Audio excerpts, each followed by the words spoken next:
Have you ever been to Namibia? Neither had I. I'd seen so many things on the social media streets about how great Namibia was as a travel destination. Deadvlei, sand dunes, the ocean, the weather. Could it really be that great? Yes, technically I'm supposed to be doing Cape to Cairo, but the joy of travel without a deadline is that you make the rules up for yourself. My sister was with me in South Africa, and therefore we decided, what if both of us could embark on this journey together? It will be the first time both of us were in Namibia and an opportunity to experience so many firsts. Could Namibia really be as good as they say it is? Stay tuned to find out.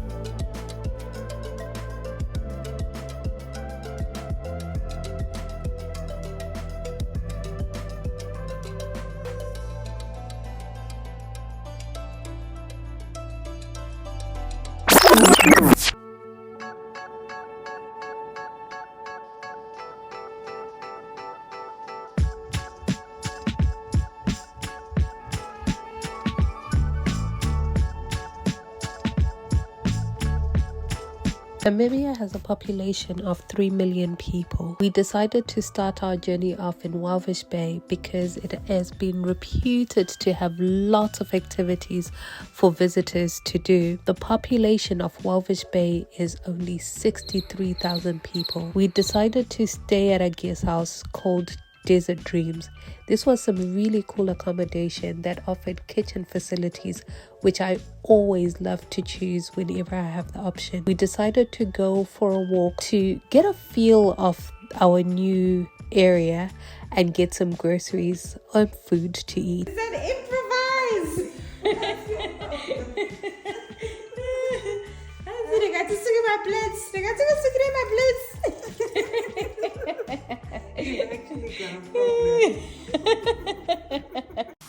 Early morning breakfast. Let's get ready for the day.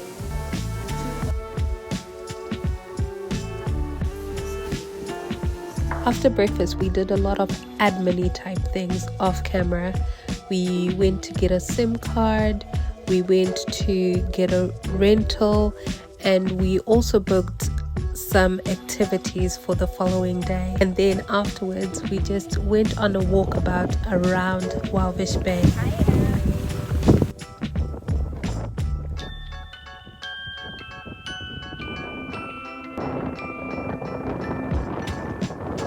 I guess the highlight was seeing the penguins and seeing the pelicans. Because over here we try to educate as much as entertain. I got a few facts about flamingos.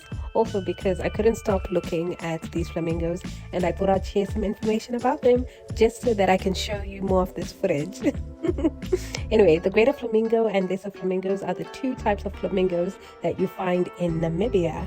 When they're small, they are a darker pink coloring, and then the greater flamingos are larger with paler pink shades. So these flamingos flood to Walvis Bay and Sandwich Harbour during peak season, because this place provides an ideal habitat with rich supply of algae, tiny shrimp, and other crustaceans. So why do flamingos stand on one leg? It's actually a way to conserve body heat.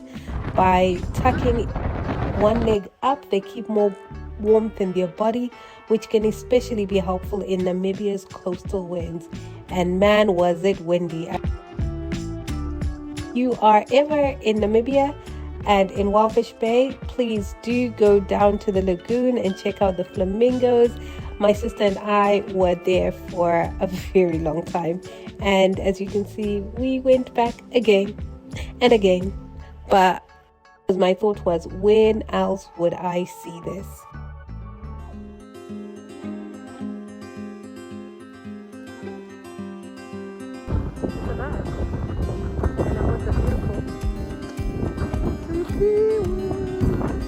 There's not a swimming zone.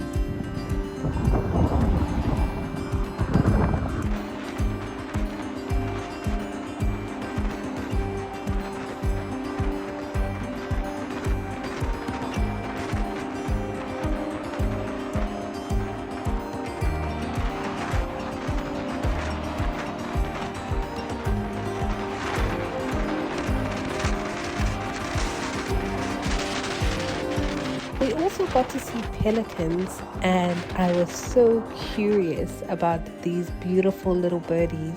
Well, not so little. Namibia is the haven for the great white pelican, which is one of the most graceful birds along the coasts of Walvis Bay. They have an enormous bill and stretchy pouch heads and can actually hold 13 liters of water.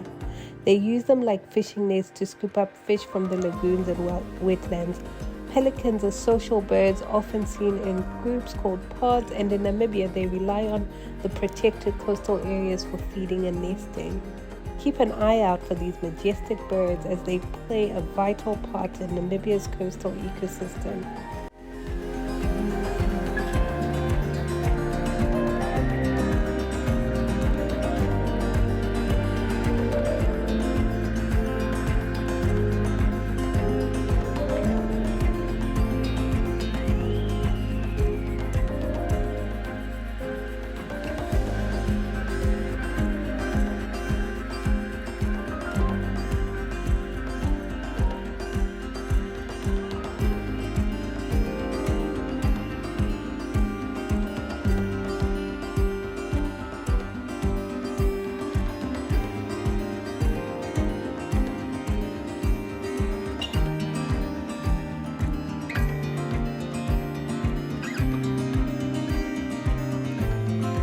So we found a place to stop for some drinky drinks, and as the sun was just about to set, this was a really cool bar vibe, watching over some people who were doing some windsurfing and trying out a few of the local drinks.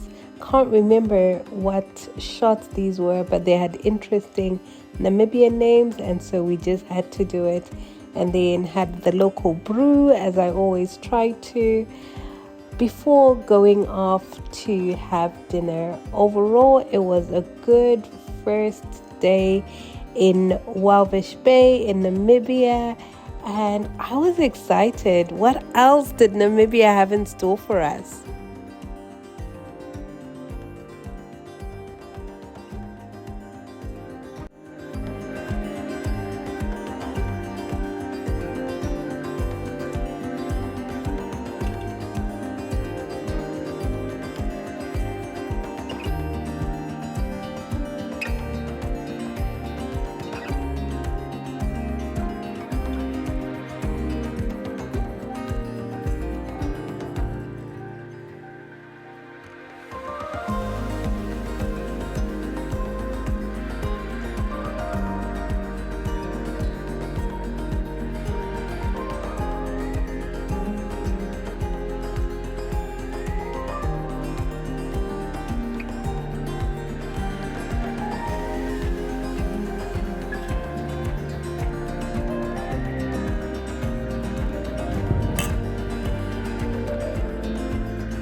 So today we booked a half-day trip to explore more of Walvis Bay with a guide.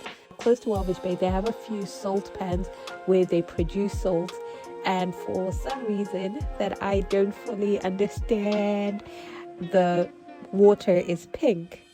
How cool is it that today I'm wearing pink? I promise you, I didn't know when I decided what to wear. Then we were off to the desert. We were off to Sandwich Harbour, and ladies and gentlemen, this is one of the few places, if not the only place in the world, where the sea kisses the desert. And I would highly, highly recommend this phenomenal experience of nature. We're not allowed to fly drones in the park. Oh, is it? Yeah. But if there's not other vehicles around, not a problem. Oh. If you are self-driving, I recommend you still get a guide who knows and understands the area. Found out that some people have driven out, the tide has come up, and the car has been seen in the sea the following day.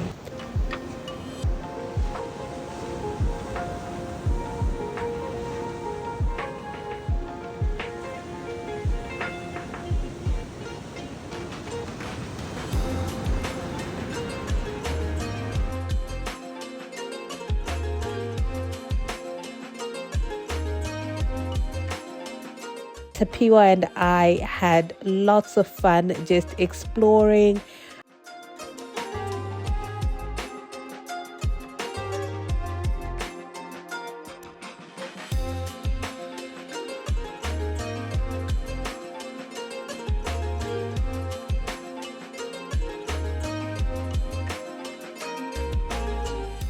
Seeing different 4x4s, just going round and round on the desert, spotted a bit of wildlife as well, and took lots of photos. Our guide was very knowledgeable. He's a local guy, and he told us a lot about navigating the desert. If you don't know the dunes very well, it is easy to kind of get lost. He's been a guide for a few years, born and bred in the local area.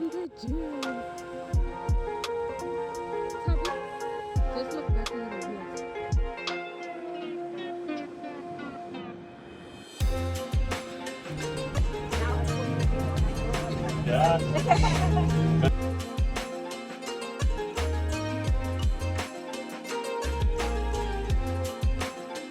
4x4s around Africa is something that I am trying to advocate for, because I don't know, I just believe that it's a four-wheel drive, particularly a car that enables you to explore different terrains in Africa with a knowledgeable guide or with good knowledge about the area.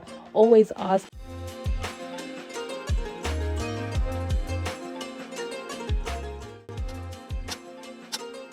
Like sands in the desert plains, so are the days of our lives.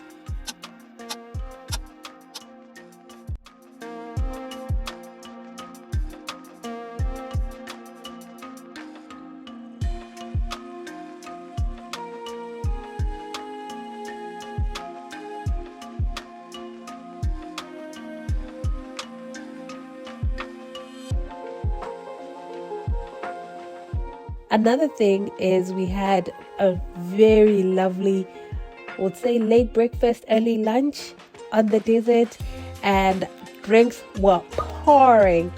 Food was delectable. If you are in the area, I highly recommend reaching out to iVentures for a tour around Sandwich Harbour, guys. It is such a beautiful experience. Even had a few adrenaline pumping dunes, which was really beautiful experience.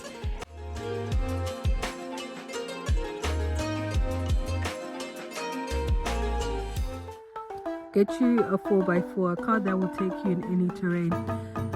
Some of the roads in Africa are gravel, and with this kind of car, like, you're not even worrying about what kind of road you're driving in, because it's four-wheeler, like, yeah, it's got you in every part of Africa.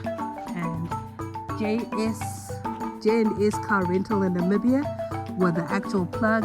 We picked this car up from Walvis Bay, and they're gonna pick it up from us in Windhoek. It's Tapiwa and I on the road, just the two of us, exploring more of Namibia. Stay tuned to find out what we do next.